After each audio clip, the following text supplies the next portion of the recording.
Growing up, there was one really wacky Christmas special that I'd watch every year. And since I'm doing the 12 flicks of Christmas, I had to talk about it dear to just sheer craziness. We're talking about the cartoon Grandma Got Ran Over by a Reindeer Grandma got run over by a reindeer. on Geekborn's 12 Flicks of Christmas on special Saturday, flick number 4.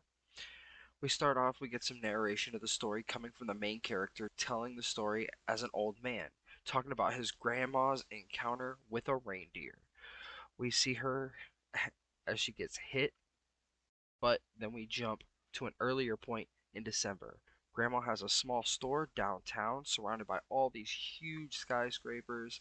And we see our kid, Jack Spankenheimer, our main kid, and we see the rest of his family who all work at the grandma's store, including evil cousin Mel. Jake and his sister later at their house end up arguing about Santa being real, and even his parents are kind of skirting the topic because, nobody really thinks Santa's real. His dad comes home, brings an inflatable Christmas tree, and we get the stereotypical grandpa telling crazy stories about how he used to use a beaver as a chainsaw. Kinda crazy, you know. Of course, everyone liked this inflatable tree except for Jack and Grandma, the ones that really like Christmas. The next day at the store, we meet Austin Bucks. He's the big CEO type who ends up coming in trying to buy the store. Grandma asks Jake's opinion. He says not to sell it. Of course, Mel hears this and decides that it's kind of dumb that you'd leave it up to a kid, and she's pretty money hungry. She wants to get that money. We see Jake and Grandma. They're in the kitchen baking fruitcakes, and about 9 minutes in, we get our first ridiculous song, which is about how people hate Grandma's killer fruitcake. One's enough to give the whole state of Kentucky a great big belly ache, tougher than a truckload of all beef jerky, drier than a drought in Albuquerque. Grandma's killer fruitcake. Just a joke because, not a lot of people like fruitcake. Mel pours this weird vial into the batter while they aren't paying attention, trying to poison people to keep them from coming back to the store. Late that night, on Christmas Eve, Grandma is on her way to take some leftover baked goods to the shelter to some people that, less fortunate, and we see some of the animated parts from this famous song, like them begging Grandma not to go, And we beg her not to Please, go. don't go. We're begging. and her talking about forgetting her medication. But she forgot her medication. Besides, I left my medication at the store. Jake ends up waking up just in time to witness Grandma get hit. He rushes downstairs, tells his family, but of course they don't believe him. It turns out Grandpa, he watched the whole thing. He's like staring in shock, I guess, out the door, the window, because he's just not doing anything. He's just like, "Oh, what? You're talking to me? Like, what is going on? I don't even know." But Mom goes outside and she doesn't see anything. So who knows? The dads end up calling the cops, and he waits for them to come out until the morning. It's Christmas morning, examining the crime scene where Grandma was. They find some of Grandma's things, and Mel steals this suspicious piece of paper off the ground. They try to find Grandma for months with no luck. After 9 months, Mel ends up calling Austin Buck and tries to get a deal, but Grandpa is on the deed, so she has to trick him into signing away his rights. We go out to dinner with them, and it's about 20 minutes in, and Grandpa doesn't want to sign. He wants to sing.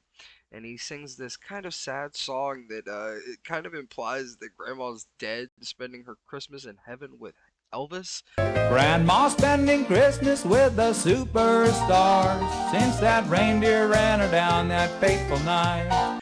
Like, what is going on in this special? I watched this as a kid. Grandma's hanging out with all those late great stars for the heavenliest Christmas of her life. But he decides to sign, and the next day, Mel stops by the store just long enough to tell them that she's going to go sell. So Jake jumps into action. He rushes the Bucks to try to stop the sale. Austin gives Jake until the end of the week to find Grandma.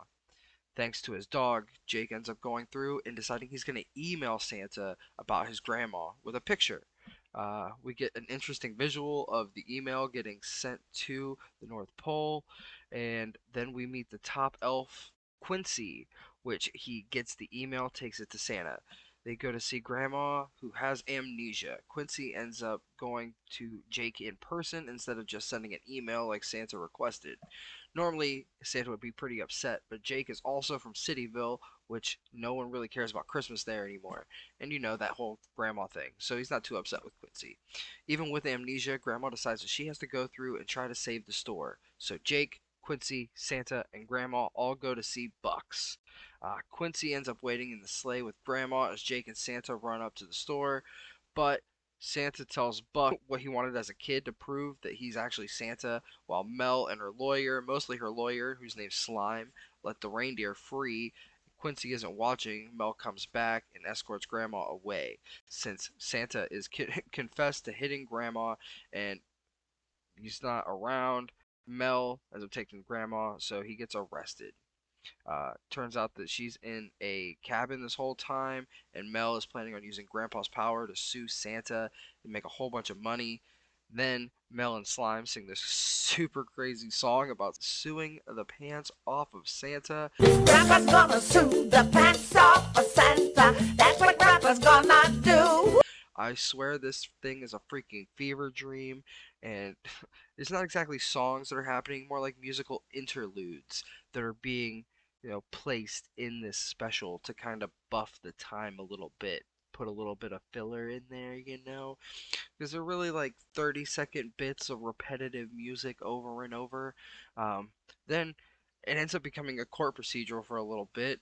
It ends up months later. We were in September, and now it's all the way to December after Santa's been in prison. We got protesters out front of the courthouse. Some crazy stuff going on in this Christmas special that I used to watch all the time on Cartoon Network.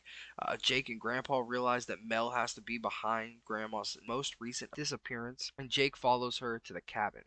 Quincy, who is on Jake's shoulders in a trench coat, tricks Mel into leaving so they can sneak into the cabin to get Grandma. Jake and Grandma make some fruitcakes, one OG, original grandma recipe, and one with the weird vial, the stuff they found at Mel's. One bite of Grandma's original fruitcake, though, and she's back to normal. What? And they head to the courthouse just in time as the jury was about to reach a verdict on Santa, and it turns out Mel put whatever that was in the fruitcake. It turns like it was like reindeer nip or something. It made the reindeer go crazy, and they went out of control, and that's why they hit Grandma. And the paper that she found was a note that Santa left at the scene of the crime explaining how everything went. Mel ends up getting arrested for obstructing justice, and Santa is set free. Jake saved Christmas. Austin Buck ends up going to Grandma, and he wants to franchise Spankenheimer's stores and put Grandma in charge. We end on Grandma opening up the wrong fruitcake, and the reindeer circle back around, and she gets hit again. Now, this is a crazy watch. I watched this so many times as a kid, and you just don't think as like, I don't know, I guess any of it, like the ramifications of so many characters, their actions in this. It's crazy. It's ridiculous. And how did Santa not know who she was? Like, if he can look at Austin Buck and know who Austin, I guess he already knows who Austin Buck is. It's a lot of questions, I guess. Obviously, this special doesn't care about your questions. Um, but thanks for tuning in. Catch us on Monday, the first day of Hanukkah, where we will be covering Eight Crazy Nights, the Adam Sandler animated flick. And then Saturday, we'll be finishing up Hanukkah week with another special on Special Saturday. Some of us are born geeky. You have a good one.